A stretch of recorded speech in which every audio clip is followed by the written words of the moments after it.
So let me introduce the detailed info about the 3D panel. First, this is the wire mesh, this is the truss wire, and this is the board.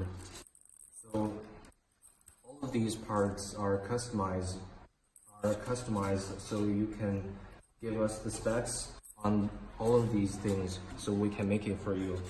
Usually when it comes to the specs you should give us, we need the diameter of the truss wire, the diameter of the wire mesh, and the size of the wire mesh.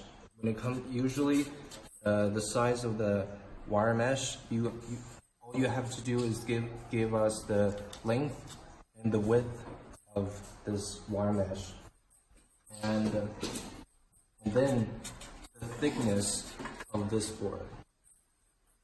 So